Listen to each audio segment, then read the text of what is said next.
मेरा नाम रणवीर है। मेरी इस कहानी में मेरे साथ कुछ ऐसा हुआ था कि कभी मैंने सोचा ही नहीं था कि मेरी जिंदगी मुझे कभी ऐसे मोड़ पर भी लेकर चली जाएगी जहां से मुझे अपनी जिंदगी का एक बहुत अहम फैसला बदलना पड़ेगा। मैं शहर का सबसे बड़ा ज्वेलर था और ज्वेलरी बनाता था। लोग दूर दूर से मेरे पास ज्वेलरी का ऑर्डर देने के लिए आते थे। एक दिन नई नवेली दुल्हन मेरे पास ज्वेलरी का ऑर्डर देने के लिए आई और वो मुझसे कहने लगी, मैं आपको मुंह मांगी कीमत देने के लिए तैयार हूँ, लेकिन मुझे अपनी पसंद का डिजाइन मिलना चाहिए। उस लड़की ने मुझे अपने मोबाइल में एक ज्वेलरी सेट का फोटो दिखाया और कहने लगी कि मुझे सेम ऐसी ही ज्वेलरी चाहिए, मुझे यही ज्वेलरी 2 दिन बाद चाहिए। उस लड़की की बातें मुझे बड़ी अजीब लगी थी, क्योंकि नॉर्मल से नॉर्मल डिजाइन तैयार होने में भी लगभग 10 दिन का टाइम लग जाता था। अब जबकि उस लड़की ने मुंह मांगी कीमत देने के लिए कहा था, तो मैंने उसकी ज्वेलरी खुद अपने हाथों से डिजाइन की। इस फिक्र में मुझे नींद भी नहीं आ रही थी, लेकिन जब मुझे नींद आई तो मैंने एक अजीब सा सपना देखा, जिसे देखकर मैं डर गया था।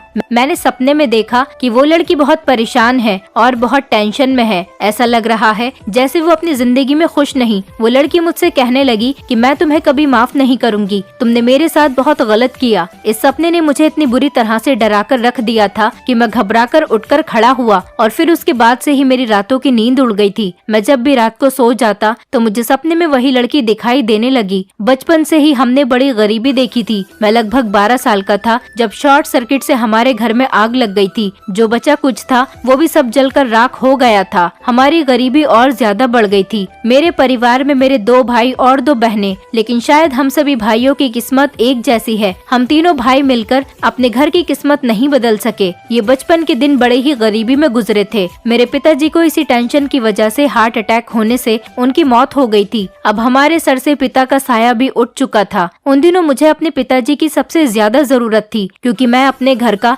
सबसे छोटा बेटा था। मेरी माँ भी बीमार रहने लगी थी। मुझे दुनिया की कोई समझ नहीं थी। दोनों बड़े भैया बहुत सीधे थे। हम तीनों भाइयों ने इतनी ज्यादा परेशानियां देखी थी कि हमारा अपने रिश्तेदारों पर से भी भरोसा उठ गया था। मेरे बड़े भैया शादीशुदा थे, जबकि छोटे कुंवारे थे और मैं तो तब सिर्फ 12 साल का ही था। बड़े भैया तो 10,000 रुपए महीना कमाते थे। उनकी कमाई से ही हमारा खर्च होता था। बाकी हम दोनों छोटे भाई कोई काम नहीं करते थे, क्योंकि पिताजी के होते हुए हमें कभी काम करने की जरूरत ही नहीं पड़ी। माँ मुझे हमेशा सिखाती है अपने घर और अपने घर वालों की हिफाजत की जिम्मेदारी किस तरह से निभाई जाती है, वो भी बदलती हुई जिंदगी के साथ साथ। बड़े भैया पिताजी के मरने के बाद घर की परेशानियाँ देखते हुए भाभी और बच्चों को लेकर किराए के घर में शिफ्ट हो गए थे। अब हम 2 भाई बचे थे। उसके बाद मेरे बीच वाले भैया ने भी अपनी मर्जी के मुताबिक शादी कर ली और वो भी बड़े भैया की तरह अपनी पत्नी को लेकर अलग घर में रहने के लिए चले गए। अब सबकी जिम्मेदारी मेरे ऊपर आ गई थी, लेकिन मैं अपनी माँ बहनों का साथ नहीं छोड़ सकता था। मैं उनको अकेला नहीं करना चाहता था। मैंने देख लिया था कि किस तरह से अपने बदल जाते हैं। मैं दुनिया के रंगों से अच्छी तरह से वाकिफ हो गया था। शायद यही वो वक्त होता है जब हम अपने अपनों और गैर में फर्क देख लेते हैं। माँ मुझे हमेशा यही सिखाती थी कि ये दुनिया बहुत बुरी है। मैंने हमेशा अपनी माँ का कहना माना था। मैं दुनिया की इन सब मतलबी बातों से बहुत अनजान था। अभी तो मेरी उम्र खेल कूद करने वाली थी। अभी तो मैं ठीक से जवान भी नहीं हुआ था। इसीलिए मेरी माँ मुझे छोटी उम्र में ही बड़ी बड़ी बातें सिखाने लगी थी। और फिर अपने भाइयों और रिश्तेदारों को देखकर भी मैंने सीख पकड़ ली थी कि जिम्मेदारियों से कभी भागना नहीं चाहिए। इन जिम्मेदारियों की वजह से कभी कभी हमारे अपने हमसे अलग हो जाते हैं। हमारे भाइयों ने हमारा हालचाल पूछना भी बंद कर दिया था। मेरी माँ कहती थी कि तुम हम माँ बेटी का अकेला सहारा हो। भाइयों से तो हमने उम्मीद लगाना ही छोड़ दिया था।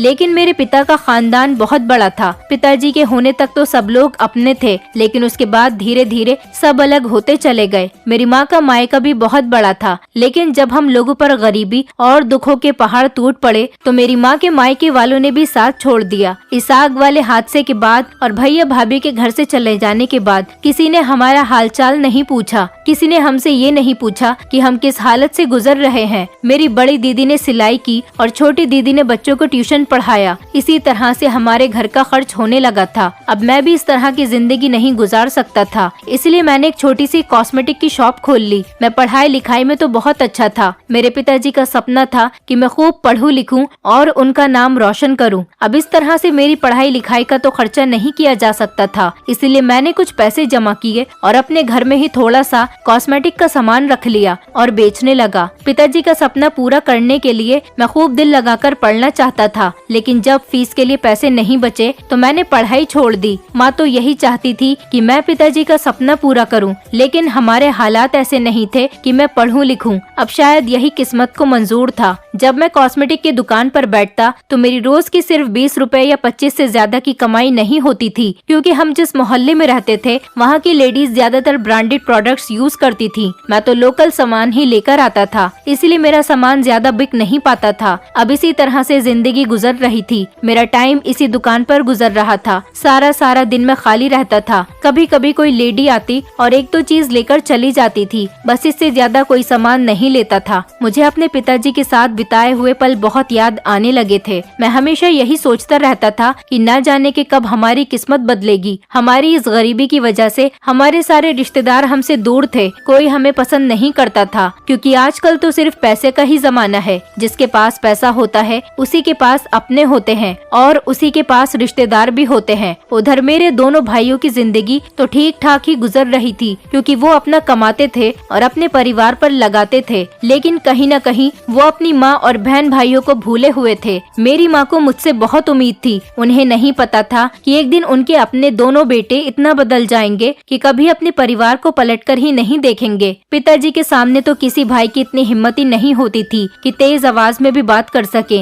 लेकिन आज वो दोनों अपने परिवारों के साथ अलग हो गए थे। उन्हें हम लोगों की कोई फिक्र नहीं थी कि हम लोग किस तरह से अपना गुजारा कर रहे हैं। एक वो टाइम था और एक ये टाइम है जब हमारा कोई अपना नहीं। बहनों का भी रो रो कर बुरा हाल हो गया था, क्योंकि वो दोनों बहुत मेहनत करती थी, फिर भी घर का खर्च पूरा नहीं हो पा रहा था। मैं कहीं बाहर जाता काम ढूंढने के लिए तो मेरी उम्र देखते हुए मुझे काम नहीं दिया जाता था। अब हमारा गुजारा बहुत मुश्किल हो गया था। इस तरह से तो कुछ दिन जैसे तैसे गुजर रहे थे और घर का खर्च भी बस बड़ी मुश्किल से चल रहा था। फिलहाल मजबूर होकर मुझे कुछ करना ही पड़ा। मेरे एक दोस्त के पिताजी की ज्वेलरी की दुकान थी। मैं उनकी दुकान पर चला गया और मैंने उनसे बहुत रिक्वेस्ट की कि वो मुझे नौकरी पर रख ले। अगर वो मुझे कम पैसे देंगे तब भी चलेगा, क्योंकि काम न मिलने से तो अच्छा था कि कम पैसे ही आ जाएं। फिलहाल मेरे दोस्त के पिताजी ने मुझे सामान लाने ले जाने के लिए रख लिया था। वो मेरा पहला दिन था जब मैं पहली बार काम करने के लिए अपने घर से बाहर निकला था। उस दिन मेरे साथ साथ मेरी माँ और बहनों की आंखों में भी आंसू आ गए थे।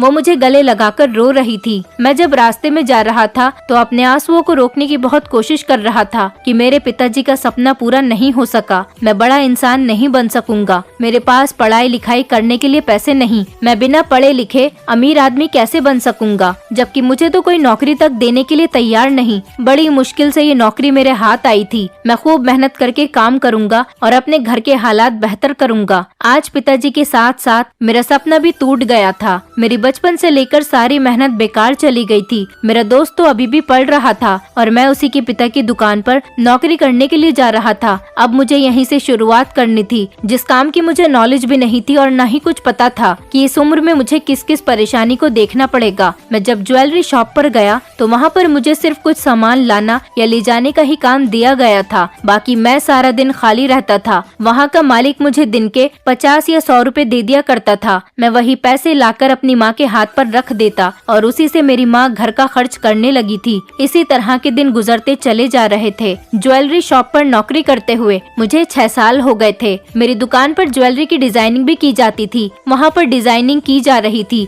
जिसको मैं गौर गौर से देखा करता था। मैं हर किसी इंसान के काम को अपनी आंखों में बसा रहा था। मेरी जिंदगी इसी तरह से गुजर रही थी। ये सारे काम को धीरे धीरे अपने दिमाग में लेता और सब कुछ समझता चला जा रहा था। दिन में 100 रुपए की मजदूरी से अब मेरे 300 रुपए दिन की मजदूरी हो गई थी और मैं 18 साल का हो गया था। फिर एक दिन दुकान के मालिक बहुत ज्यादा परेशान नजर आ रहे थे क्योंकि ज्वेलरी के डिजाइन को लेकर मालिक के पास बहुत शिकायतें आने लगी थी, क्योंकि मार्केट में फैंसी चीजों की डिमांड थी और ज्वेलरी के डिजाइन काफी पुराने टाइप के बनने लगे थे। एक दिन मैंने मालिक से जिद की कि मैं ज्वेलरी का डिजाइन तैयार करूंगा। मालिक को मेरी बात पर यकीन नहीं आ रहा था। उन्होंने मुझे डिजाइन बनाने से मना किया, लेकिन मैंने खुद अपनी मर्जी के मुताबिक एक ज्वेलरी सेट बनाया तो वो डिजाइन मालिक को बहुत पसंद आया था। मैंने खूब मेहनत की और उसके बाद मालिक को अपने नए नए डिजाइन बनाकर दिखाए। मालिक को मेरा काम बहुत पसंद आने लगा था। इसी तरह से मालिक ने धीरे धीरे मुझसे खुश होकर मेरी सैलरी भी बढ़ा दी। हमारे घर के हालात काफी बेहतर होते चले जा रहे थे। मैं बहुत मेहनत से काम कर रहा था।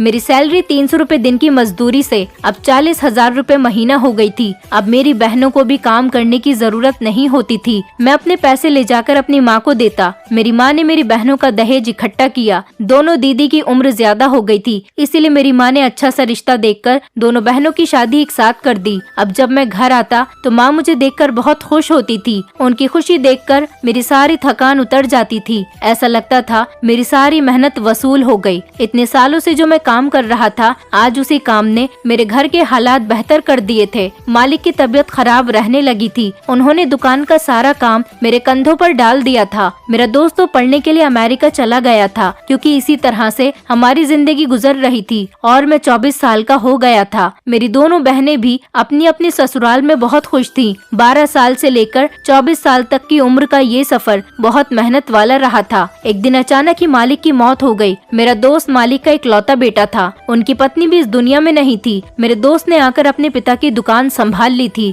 मैंने भी कुछ पैसे जमा किए और एक दुकान किराए पर ली और उसमें अपनी अलग ज्वेलरी की शॉप खोल ली। मैंने अपनी शॉप पर अपने बनाए हुए डिजाइन की ज्वेलरी बेचना शुरू किया। मेरी ज्वेलरी शॉप इतनी ज्यादा फेमस हो गई कि लोग दूर दूर से मेरे पास ज्वेलरी का ऑर्डर देने के लिए आने लगे थे। मेरी जिंदगी पूरी तरह से बदल कर रह गई थी और हमारी जिंदगी में खुशियाँ वापस लौट कर आ गई थी। मैंने अपनी उस किराए की दुकान को भी खरीद लिया। उसके बाद 2 मकान और खरीद लिए। मैं बहुत बड़ा ज्वेलर बन गया, जिसका शहर में सबसे ज्यादा नाम था। लोगों का कहना था कि मेरी दुकान पर अच्छे डिजाइन और कम रेट में अच्छी ज्वेलरी मिल जाती है। अब मैंने सिंपल ज्वेलरी का काम छोड़कर हैवी ज्वेलरी बनाना शुरू कर दिया, क्योंकि शादी के सीजन में ज्यादातर दुल्हन की ही ज्वेलरी की डिमांड की जाती थी। इसीलिए मेरे पास सिंपल और हैवी दोनों टाइप की ज्वेलरी बनना शुरू हो गई थी। मेरे इस काम में मुझे बहुत मुनाफा था। लोग ऑर्डर पर ज्वेलरी बनवाते और मुंह मांगी कीमत मुझे देकर चले जाते। मेरे काम के चर्चे दूर दूर तक होने लगे थे। अमीर अमीर परिवारों की औरतें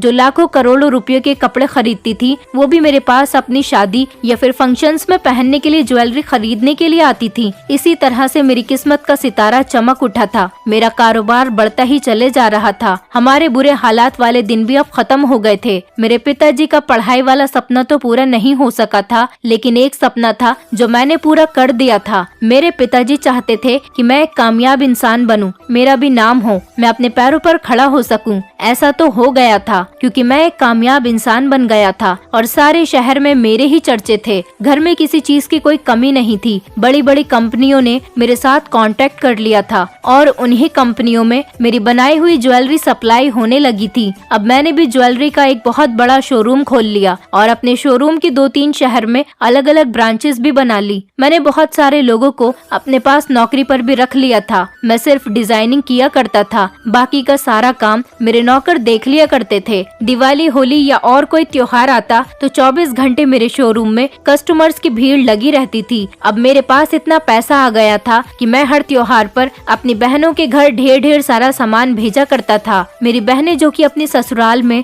बड़ी इज्जत के साथ रहती थीं, अब डबल खुश रहने लगी थीं, क्योंकि उनके परिवार में उनकी इज्जत और भी ज्यादा होने लगी थी। मेरे भाइयों ने भी अब हमारे घर आना जाना शुरू कर दिया था, लेकिन मैंने अपने भाइयों से कुछ नहीं कहा, क्योंकि वो मेरे भैया होने के साथ साथ मेरी माँ के बेटे भी थे। वो हमारे घर में आते थे। कोई बात नहीं, मेरा दिल भी अब बहुत सुकून से हो गया था। जो खुशी मैं अपनी माँ और बहनों को देना चाहता था, वो खुशी अब उन्हें मिलने लगी थी। लेकिन अब मेरी माँ की चाहत थी कि वो मेरी शादी करना चाहती थी। माँ अब हमेशा मुझसे शादी करने की जिद करने लगी थी, लेकिन मैं भी शादी नहीं करना चाहता था। मेरा इरादा था कि मैं अपने काम को और आगे तक लेकर जाऊं, लेकिन माँ ने कहा कि बस मैं तुम्हारे लिए लड़की ढूंढ लूंगी, तुम मुझे लड़की ढूंढने की परमिशन दे दो। पर मैं तो अभी और आगे तक जाना चाहता था, इसलिए हर बार अपनी माँ को मना कर दिया करता था। एक दिन माँ ने मुझसे बहुत जिद की थी और वो रोने लगी, कहने लगी कि मैं अब इस घर में अकेली रहने लगी हूँ। बेटियों की भी शादी हो गई है। मैं बड़ी बहुओं को इस घर में लाना नहीं चाहती, क्योंकि जिन्होंने हमारा परेशानी के वक्त में साथ नहीं दिया उनसे अब हमारी दूरी ही बेहतर है। मैं अब अपने सबसे छोटे और लाडले बेटे की शादी देखना चाहती हूँ। उसके बाद माँ ने मुझे जो बात बताई उसे सुनकर तो मेरे पैरों तले से जमीन निकल गई थी। मैं सारी जिंदगी अकेले गुजार सकता था, लेकिन मैं इस बात के लिए कैसे मान सकता था। मैं ऐसे लोगों से हरगिज रिश्ता नहीं रखना चाहता था जिन्होंने परेशानी में हमारा साथ नहीं दिया। माँ ने बताया कि तुम्हारी बड़ी भाभी की एक छोटी बहन भी है जो कि तुम्हारी ही उम्र की है। जब तुम्हारे बड़े भैया की शादी हुई थी तभी तुम्हारे पिताजी ने तुम्हारी भाभी की छोटी बहन के साथ तुम्हारा रिश्ता तय कर दिया था, और अब तुम्हारी भाभी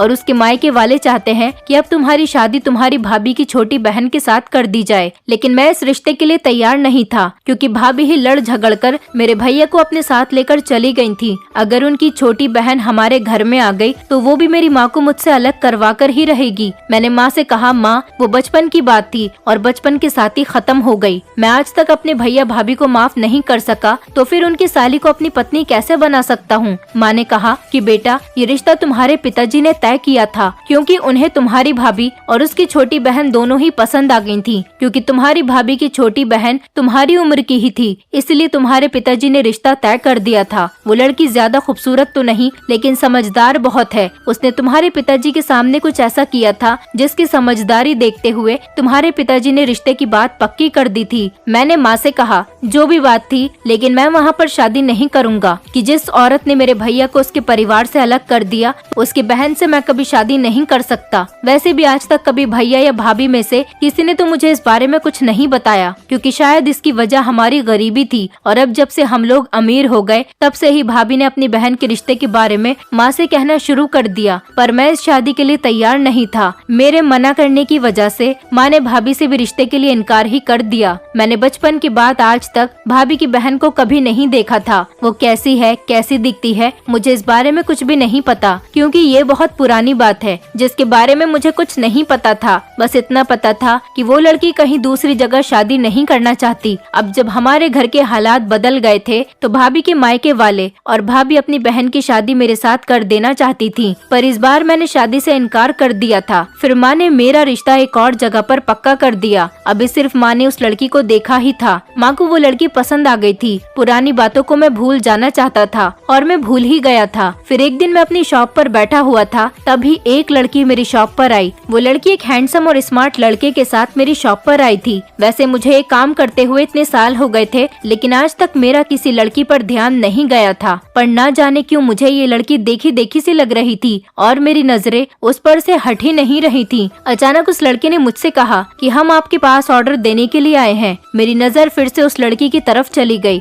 न जाने क्यों मेरी नजरें उस लड़की की तरफ हटने के लिए तैयार ही नहीं थी। तभी उसके साथ वाले लड़के ने कहा कि मेरी होने वाली पत्नी आपको एक डिजाइन दिखाना चाहती है, आपको उसी डिजाइन का ज्वेलरी सेट तैयार करना है। उस लड़की ने मेरी तरफ मोबाइल बढ़ाते हुए कहा, मुझे इस डिजाइन का ज्वेलरी सेट चाहिए। उस लड़की के चेहरे से साफ पता चल रहा था कि वो काफी परेशान है। उसने मुझे एक फोटो दिखाया था जिसमें एक हैवी सा ज्वेलरी डिजाइन बना हुआ था। ये लड़का इतना स्मार्ट और खूबसूरत था, फिर भी उस लड़की का मूड ठीक नहीं था और उसे देखकर ऐसा लग रहा था कि वो इसके साथ शादी नहीं करना चाहती। ये लड़की उस लड़के के साथ शॉपिंग करने आई है तो फिर अपनी मर्जी से आई होगी। फिर उस लड़की का मूड क्यों खराब लग रहा था। मेरे दिमाग में कई सारे सवाल घूमने लगे थे, पर मैं बिना कुछ सोच समझे ही डिजाइन तैयार करने के लिए राजी हो गया था। जबकि ये डिजाइन बहुत हैवी डिजाइन था, क्योंकि उस दिन मेरे पास शोरूम पर कोई भी नौकर मौजूद नहीं था। सभी लोग किसी न किसी वजह से छुट्टी पर थे। फिर उस लड़के ने मुझसे कहा कि हमें ये ज्वेलरी सेट परसों तक चाहिए, परसों हम दोनों की शादी है। मैंने कहा, लेकिन सर ये बहुत हैवी ज्वेलरी डिजाइन है, इसलिए आपको लगभग एक हफ्ते का वेट करना पड़ेगा। उस लड़के ने बहुत जिद की और कहा कि ये मेरी पत्नी का फेवरेट डिजाइन है और हमारी शादी परसों ही है, इसीलिए मुझे ये सेट परसों तक चाहिए। अगर आप कहो तो मैं आपको मुंहमांगी रकम देने के लिए तैयार हूँ। फिर मुझे उनका ये ऑर्डर लेना ही पड़ा। उस लड़के ने मुझे एडवांस दिया और वो दोनों वहाँ से चले गए। पर न जाने क्यों मेरी आंखों के सामने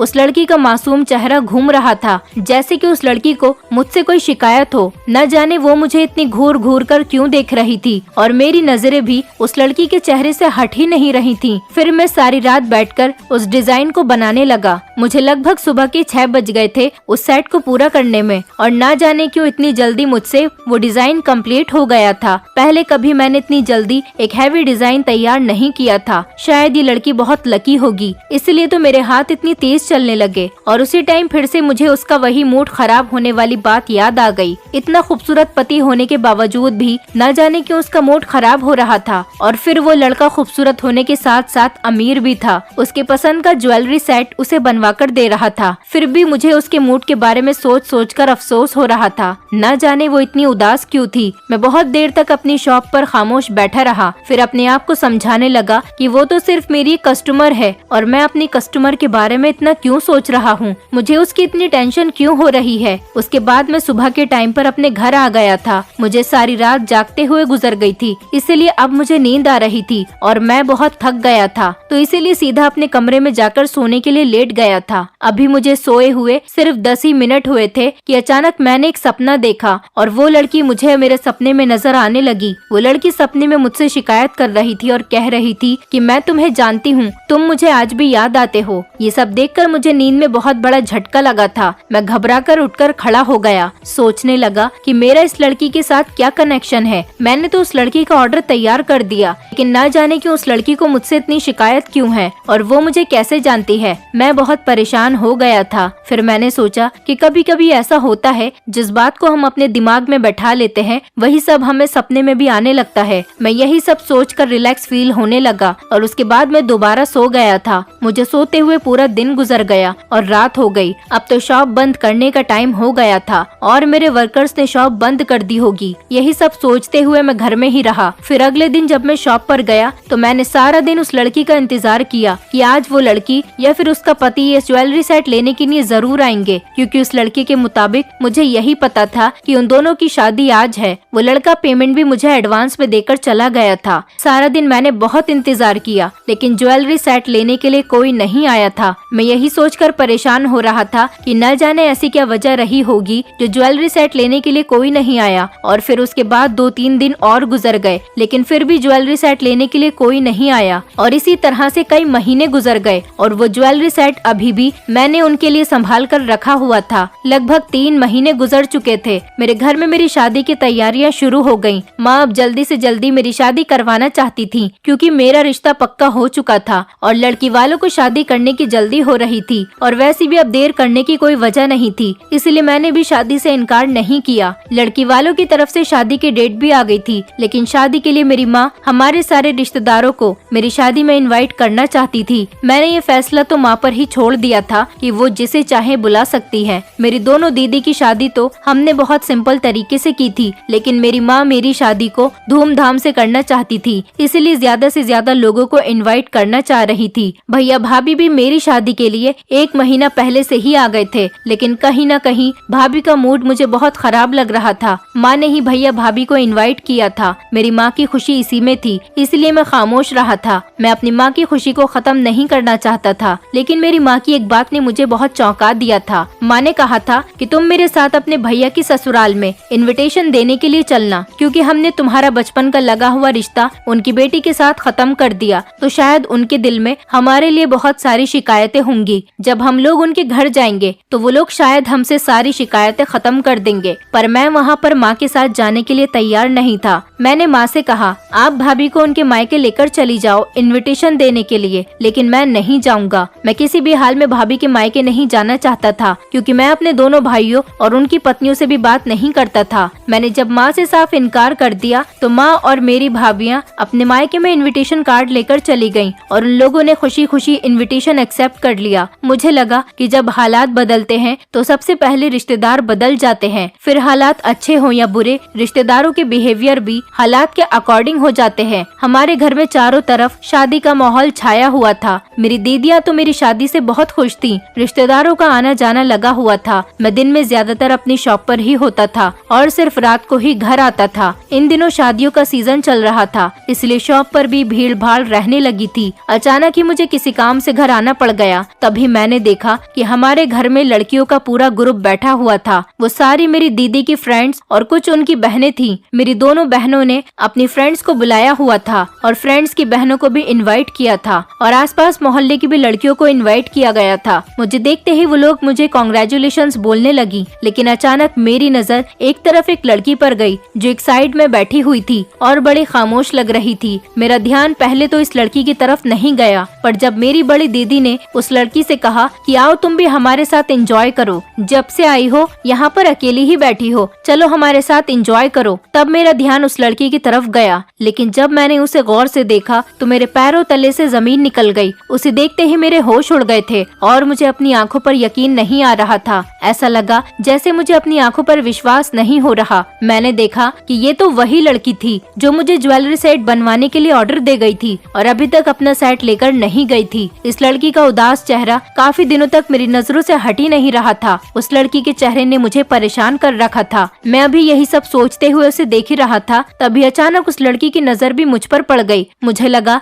जैसे वो मुझे इग्नोर करने की कोशिश करने लगी थी। मैं भी फौरन अपने कमरे में चला गया और किसी से कोई बात नहीं की और उस लड़की से भी कोई सवाल जवाब करना ठीक नहीं समझा। पर अब मेरे दिमाग में उस लड़की की बातें घूमने लगी थी। वो न जाने मेरे सपनों में क्यों आई थी और वो क्यों मुझसे शिकायतें कर रही थी, और सबसे जरूरी बात तो यह है कि वो अपना ज्वेलरी सेट मेरे पास से क्यों लेकर नहीं गई, जबकि उसने स्पेशल अपने लिए वो ज्वेलरी सेट तैयार करवाया था जो कि उसे अपनी शादी में पहनने के लिए अर्जेंट चाहिए था, जबकि उसका होने वाला पति तो मुझे एडवांस पेमेंट भी देकर चला गया था। मैं अपने दिमाग में यही सारे सवालों के जवाब सोच रहा था कि उसने कहीं और से ज्वेलरी सेट बनवा लिया होगा या उन्हें ज्वेलरी सेट जल्दी चाहिए होगा, इसलिए उन्होंने मेरे बनाए हुए ज्वेलरी सेट का इंतजार नहीं किया होगा और दूसरी जगह से खरीद लिया होगा। और सबसे ज्यादा हैरान कर देने वाली बात तो ये थी कि वो लड़की हमारे घर में क्या कर रही थी और आज भी इतनी अपसेट क्यों है। और आज भी ये सब जानने के लिए मैं बहुत बेचैन हो रहा था, लेकिन मुझे अपना इतना बेचैन होने वाली वजह समझ नहीं आ रही थी। मेरा उस लड़की से ऐसा क्या कनेक्शन था जिस वजह से मैं उसके लिए इतना बेचैन हो रहा था। शायद मुझे उसके सपने में कही हुई बात ने बहुत परेशान कर दिया था। मैं बहुत देर तक उसे उसकी ज्वेलरी सेट देने के लिए सोचता रहा, क्योंकि मैं उसका ज्वेलरी सेट अपने घर पर लेकर आ गया था। लेकिन मेरी उस लड़की से बात करने की हिम्मत नहीं हो रही थी। मैं उस लड़की से बात करना चाहता था,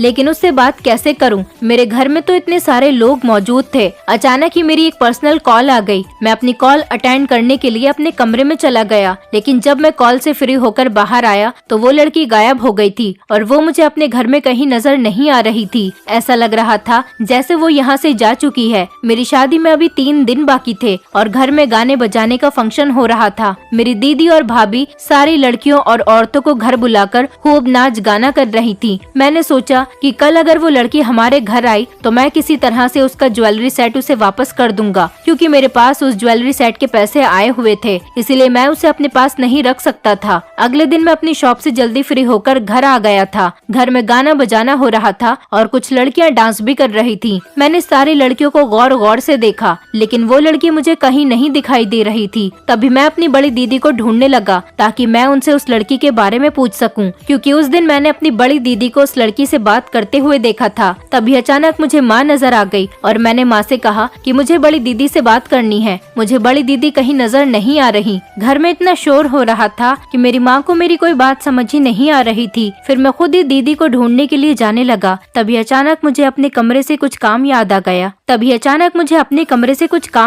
गया। इसलिए मैं अपने कमरे में चला गया। जब अपने कमरे में गया तो सोचा कि वो ज्वेलरी सेट भी एक बैग में डाल लेता हूँ और दीदी से कह दूंगा कि वो अपने हाथ से उस लड़की को दे देंगी। मैंने उस ज्वेलरी सेट का बैग अपने हाथ में ले लिया और कमरे से बाहर निकल गया। तभी अचानक मेरी छोटी भाभी भागती हुई आई और मेरे हाथ से वो बैग छीन लिया। मैं भाभी से मना कर रहा था, लेकिन भाभी जबरदस्ती उस बैग को खोलने लगी। कहने लगी, दिखाओ हमें अपनी पत्नी के लिए क्या लेकर आए हो। मैं अपनी छोटी भाभी और बड़ी भाभी से ज्यादा बात तो नहीं करता था, लेकिन मुझे उनसे उस ज्वेलरी सेट को खोलने को मना करना पड़ रहा था। मैं लगातार भाभी को मना करता रहा, लेकिन उन्होंने मेरी एक बात नहीं सुनी और बैग में ज्वेलरी सेट देखकर खुश होने लगी। कहने लगी, वाह देवर जी, अपनी पत्नी के लिए तो बड़ा खूबसूरत ज्वेलरी सेट बनाकर लेकर आए हो। फिर वो सारे मेहमानों को एक एक करके वो ज्वेलरी सेट दिखाने लगी। तभी अचानक मेरी बड़ी दीदी ने वो सेट भाभी के हाथ से छीन लिया और वो कहने लगी कि शायद मेरा भाई भाभी को मुंह दिखाई में गिफ्ट देने वाला है, इसीलिए किसी को दिखाना नहीं चाहता होगा, लेकिन आपने तो उसे खोलकर सबके सामने पेश कर दिया। मेरी दीदी ने जल्दी से उस सेट को पैक करके बैग में डालकर मेरे हाथ में दे दिया।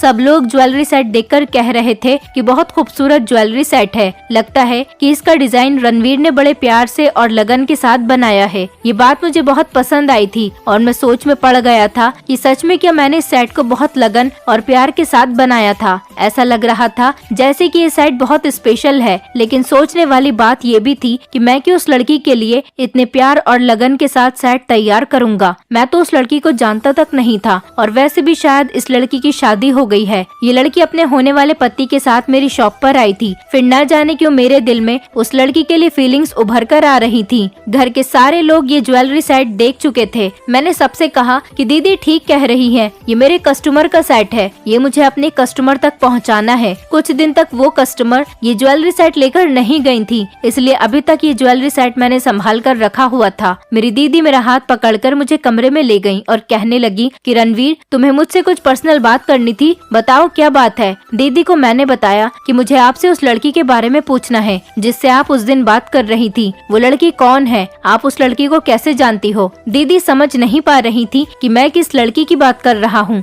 जब मैंने उनको काफी देर तक समझाया और उनको उस लड़की की पहचान बताई तो फिर वो समझ गयी, और उसके बाद उन्होंने जो मुझे बताया वो मेरे होश उड़ा देने के लिए काफी था। वो मेरे भैया की साली थी जिससे मेरा रिश्ता 10 साल की उम्र में फिक्स हो गया था। दीदी ने जब मुझे बताया तो मुझे अचानक इस बात को सुनकर शॉक लग गया था। मुझे पहली बार किसी लड़की को रिजेक्ट करके अफसोस हो रहा था। वो जितनी मासूम और अपसेट नजर आ रही थी, शायद वो उस लड़के के साथ शादी करके खुश नहीं थी। क्या पता वो लड़का देखने में खूबसूरत था, क्योंकि हर इंसान के खूबसूरती से आप उसके नेचर का अंदाजा नहीं लगा सकते। ऐसा भी तो हो सकता है कि वो देखने में खूबसूरत हो और उसका नेचर बहुत खराब हो, उसका बिहेवियर इस लड़की के साथ ठीक नहीं रहता हो, यही वजह हो उसके अपसेट रहने की। उसके पेरेंट्स ने तो लड़का अच्छा और स्मार्ट देखकर उसकी शादी कर दी होगी, लेकिन ये बात तो बाद में पता चलती है कि लड़की का नेचर और उसका बिहेवियर कैसा है। शायद इसमें मेरी भी कुछ गलती थी, पर अफसोस करने से कोई फायदा नहीं था। अब तो उस लड़की की शादी हो चुकी है और अब तो मेरी भी शादी होने वाली है। अब पुराना टाइम हाथ से निकल चुका। मैं चाहकर भी उस लड़की को दिलासा नहीं दे सकता था।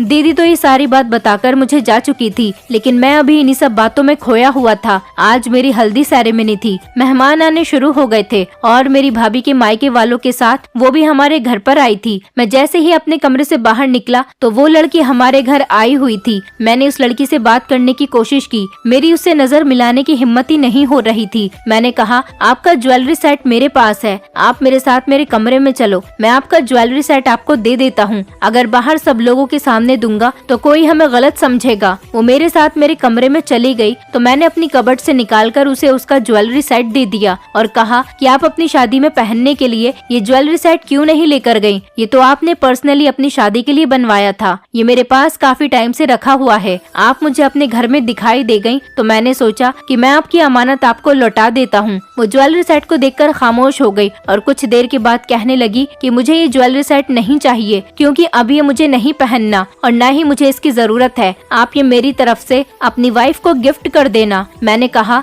नहीं, ये आपके हस्बैंड ने आपकी डिमांड पर मुझसे डिजाइन करवाया था, ये आपकी पसंद का सेट है और आपके पति ने मुझे इसके पैसे भी दिए, मैं ये ज्वेलरी सेट अपने पास कैसे रख सकता हूँ। तो वो रोने लगी और कहने लगी, वो लड़का मेरा पति नहीं है। मैंने बड़ी हैरानी से उसकी तरफ देखा और कहा कि तो फिर वो आपको अपनी होने वाली पत्नी क्यों कह रहा था। उस लड़की ने बताया कि मेरी शादी उस लड़के के साथ होने वाली थी, पर मुझे वो लड़का पसंद नहीं आया, इसीलिए मैंने अपने माता पिता से इस शादी के लिए इनकार कर दिया। मैंने पूछा कि इसका क्या मतलब है, आपकी शादी को तो 2 दिन रह गए थे, आपने अपनी शादी से 2 दिन पहले शादी के लिए इनकार क्यों कर दिया। तो वो कहने लगी, बस मुझे वो लड़का पसंद नहीं था और ना ही मुझे उससे शादी करनी थी। ये सब सुनकर तो मैं चौंक गया था, क्योंकि उस लड़की के अंदर ना तो कोई कमी थी और ना ही वो देखने में बुरा लग रहा था, बल्कि वो तो स्मार्ट था और अपनी होने वाली पत्नी की डिमांड पर इतना महंगा ज्वेलरी सेट भी डिजाइन करवा रहा था। मैंने कहा कि क्या उस लड़के में कोई कमी थी या फिर वो आपको परेशान करता था, जिस वजह से आपने उससे शादी करने के लिए इनकार कर दिया। तो वो लड़की कहने लगी, नहीं, उस लड़के में ना ही तो कोई खराबी थी और ना ही वो मुझे किसी तरह से परेशान करता था। मैंने उस लड़के से कहा कि आप मुझे माफ कर दो, मैंने आपका बहुत दिल दुखाया,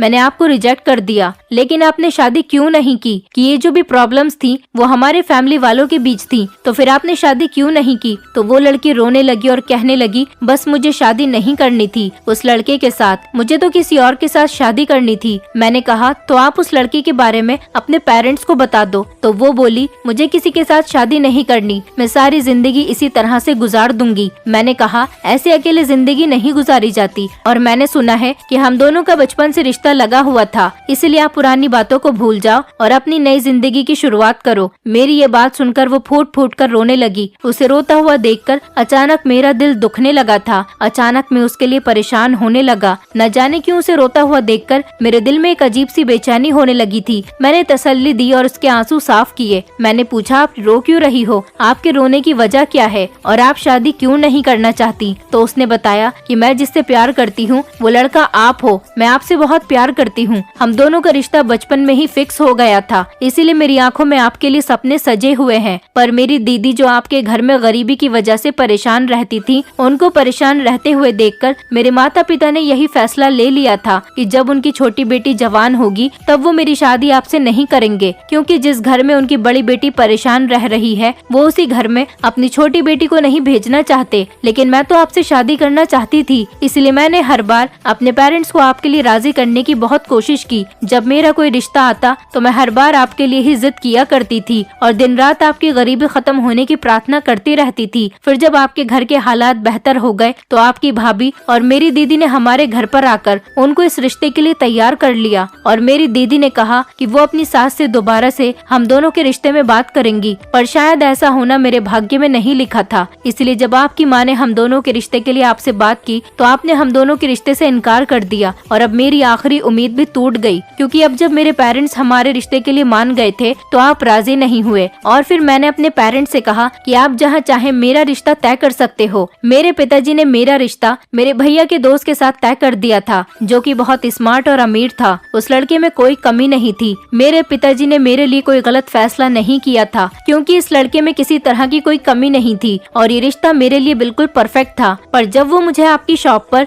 ज्वेलरी सेट डिजाइन करवाने के लिए लेकर गया तो मुझे हम दोनों का बचपन वाला रिश्ता फिर से याद आ गया। हम दोनों ने अपना बचपन तो अनजान बनकर गुजार दिया, क्योंकि हमारी फैमिली में हम दोनों के रिश्ते की बातें होती थी और इसी वजह से हमेशा मेरे दिल में आपके लिए मोहब्बत जागती रहती थी। लेकिन जब मेरी शादी का टाइम आया तो मैंने इस शादी से इनकार कर दिया और कह दिया कि मुझे वो लड़का पसंद नहीं। मैंने ठान लिया था कि जब तक आपकी शादी नहीं हो जाती मैं कहीं भी शादी नहीं करूंगी, क्योंकि जब तक आपकी शादी नहीं हो रही मुझे तब तक एक उम्मीद ये है कि अभी आपकी शादी नहीं हुई, लेकिन जिस दिन आपकी शादी हो जाएगी उसके बाद मैं भी शादी कर लूंगी। उस लड़की की बातें सुनकर तो मैं हैरान रह गया था कि वो मुझसे इतनी मोहब्बत करती थी कि मुझसे 1000 गुना बेहतर लड़के के अंदर कमी निकालकर उसने अपनी शादी से इनकार कर दिया और मैंने अपनी भाभी की नाराजगी की उस बेचारी मासूम लड़की पर निकाल दी। एक बार भी उसके बारे में नहीं सोचा कि वो अभी भी मेरे दिल में अपनी बचपन वाली मोहब्बत को जगाए बैठी है। मैंने उसका हाथ पकड़ लिया और कहने लगा, अभी मेरी शादी नहीं हुई, मैं तुम्हारी उम्मीद को पूरा करना चाहता हूँ, मैं तुमसे शादी करना चाहता हूँ, क्या तुम मुझसे शादी करना चाहोगी? तो वो चौंक कर मेरी तरफ देखने लगी और कहने लगी, मैं तो आपको बचपन से प्यार करती हूँ, इसीलिए शादी से कभी इनकार नहीं करूँगी। क्या आप मुझसे शादी करना चाहते हो? मैंने कहा, हाँ मैं तुमसे शादी करना चाहता हूँ, प्लीज मुझे माफ कर दो। मैं अपनी फैमिली मैटर से परेशान होकर अपना गुस्सा तुमसे रिश्ता खत्म करके निकाल रहा था। पर वो कहने लगी कि आपकी तो शादी होने वाली है, फिर उस लड़की का क्या होगा जो आपका इंतजार कर रही है? मैंने कहा, तुम उसके लिए परेशान मत हो, सब कुछ मुझ पर छोड़ दो, बस मैं तुमसे शादी करना चाहता हूँ और तुम मुझसे शादी करना चाहती हो और हम अपने पेरेंट्स के किए हुए रिश्ते को खत्म नहीं करेंगे। मैंने अपनी माँ से कहा कि मुझे इस लड़की के साथ शादी करनी है, जहाँ पर मेरी शादी होने वाली है वहाँ से आप इनकार कर दो। मेरा ये फैसला सुनकर मेरी माँ बहुत खुश हुई थी और माँ से ज्यादा खुश तो मेरी भाभी हुई थी, क्योंकि हमारे घर के हालात बदलने से भाभी भी यही चाहती थी कि उनकी बहन की शादी मेरे साथ हो जाए। माँ और भाभी ने मिलकर लड़की वालों से माफी मांग ली थी